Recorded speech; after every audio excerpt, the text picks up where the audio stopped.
hat is a hat because of science.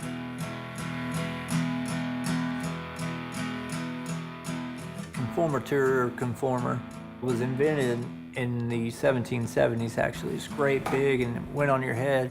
And the thing is, hat makers didn't invent it. Phrenologists did. Back then, they believed that the shape of your head determined your sanity. My father-in-law and I started this, and we spent months looking for the right place. I tried to look at that place. And you said no, I could not find no a place parking. to park. They always find a place to park if they want to come to it. Well, so you got to make it where they want to come to it. If you build it, they will come. If you build it, they will come. I was wrong, and they came.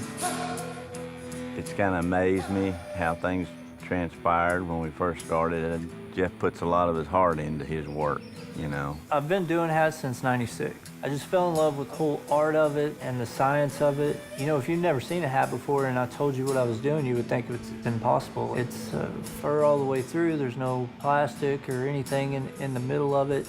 And then it's stiffened by shellac, which comes from the abdomen of beetles. And so a hat is essentially hair and bug guts. The thing about Decatur and Wise County really is, you know, there's still a lot of working cowboys. They're the guys that really make you back up what you're saying. He's gonna wear that hat, whether it's in style or not, and he's gonna wear it every day. Bringing in the herd. Bringing in the herd, getting them cleaned up, and getting reshaped. If a guy hands you a hat to let you work on it, right then it's an honor to be able to do that because he really loves that hat, especially if it's an old hat. How much money do you reckon you won in this?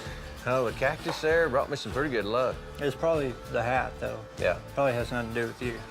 It's just lucky the hat. It's the hat.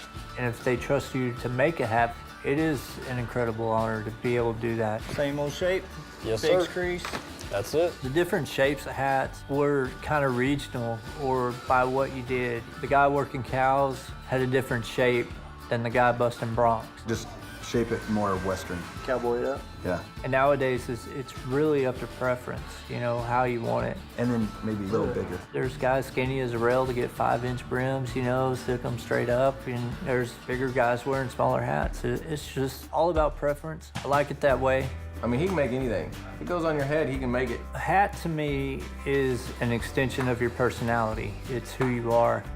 We've literally brought 50 different style of hats into him, and he's made them exactly what we wanted. Haven't said no yet. And I'll tell you, it'll beat the pants off of anybody that is going to be wearing just your straight Stetson bought on Amazon Prime. There's a lot of guys out there that make the art first. I make the hat first. It has to be a solid hat, and then you can put whatever you want to on it. A lot of times we're the end result for customers because they've been to the Western stores and they just can't get off the rack what they need. I only make hats I design. I've made production hats and I've made custom hats. And I can take the best of both worlds and put them together. And that's one thing that really makes us different is being able to do that and being able to apply it. Makes a big difference for the life of the hat. We met Jeff through a friend who said there's a new hatter coming into town, and he does it just like they did turn of the century. So I couldn't wait to come in and check him out because I'm all about artisan handmade things. There's been a renaissance here in Decatur. These are the counties that time forgot. And because of that, you know, the demographic out here and the people that are out here just scream art, even though they're not artists. My goal is to make that hat so well and fit so good that it turns them into a hat customer, and we do it on a daily basis. You know, people who've never worn hats before all of a sudden won't leave the house without one. What actually drew me was I heard he made a hat from the movie There Will Be Blood. And I thought, in a tiny town in Decatur, how is this guy making the hats for one of the best movies ever made? Look at this beautiful piece of art. They have it in their mind that this is what a hat should be, and they can't find that anywhere.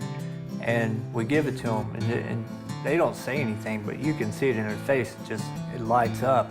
I don't know the exact percentage, but it's really high of people coming back to get a second hat.